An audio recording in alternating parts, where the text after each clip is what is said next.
अगर विदेश योग प्रॉपर नहीं है तो आप देखेंगे कि बच्चा ना तो विदेश जाके पढ़ पाएगा और ना वहाँ जाके वो स्थापित हो पाएगा।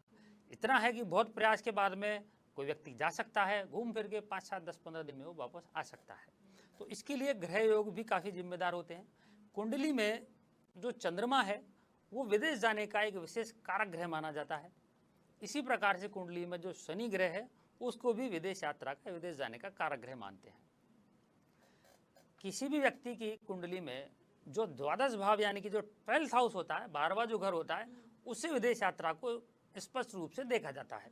तो जब व्यक्ति की कुंडली में द्वादश भाव अच्छा हो, शनि की पोजीशन ठीक हो, चंद्रमा ठीक हो और एक दशम भाव, जैसे आपने पूछा कि कुछ लोग विदेश जाके बस जाते हैं रोजगार को लेकर के, तो रोजगार का तो घर दशम भाव है कुंडली में।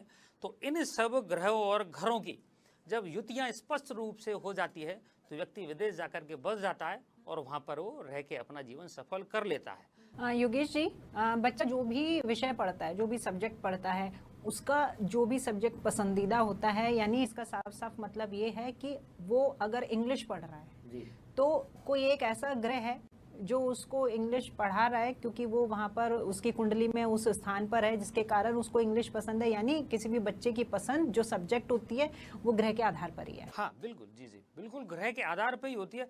प्रत्येक जो सब्जेक्ट है, जिसमें मैंने आपको बहुत लंबी एक लिस्ट बताई थी, वो किसी न किसी ग्रह से जुड़ा हुआ है। जैसे मैथ को लेकर के आप बात करेंगे तो वहाँ पे आपको बुध को देखना होगा, राहु बड़ा हेल्प करता है। बैंकिंग फील्ड में जाने वाले जो लोग हैं उनके बुध और राहु को ही देखा जाता है, बैंकिंग फील्ड में बहुत ज़्यादा सफल होते हैं। आप कंप्यूटर फील्ड में देखेंगे जितने महारथी आप जिनके नाम देखेंगे, जैसे बिल गेट्स की कुंडली आप उठाकर देख लिए, उनके तृतीय भाव में बुध बैठा हुआ है बहुत मजबूत अवस्था में।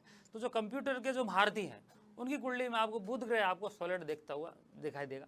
और जो लोग लीडरशिप में है, बड़ी पोस्ट पे जाके बैठे हैं, जिनको गैजेटेड अपन ऑफिसर बोलते हैं, या जो यूपीएससी वगैरह में जा रहे हैं, आरएस वगैरह में जा रहे हैं, तो उनकी कुंडली में श्रेष्ठ सूर्य की स्थिति आपको देखने को मिलेगी। सूर्य जरूर मजबूत होगा, साथ में दशम भाव भी आपको वहाँ पे बहुत सॉलिड देखने को मिलेगा, क्योंकि इन घर और ग्रहों के माध्यम से व्यक्ति सफल होता है। अगर ये कमजोर है तो व्यक्ति किसी अंतरदशा प्रत्यंतर दशा में किसी गोचर में एक ठीक जगह पहुँच तो गया, लेकिन वहां पे जाके वो सफल नहीं हो पाएगा।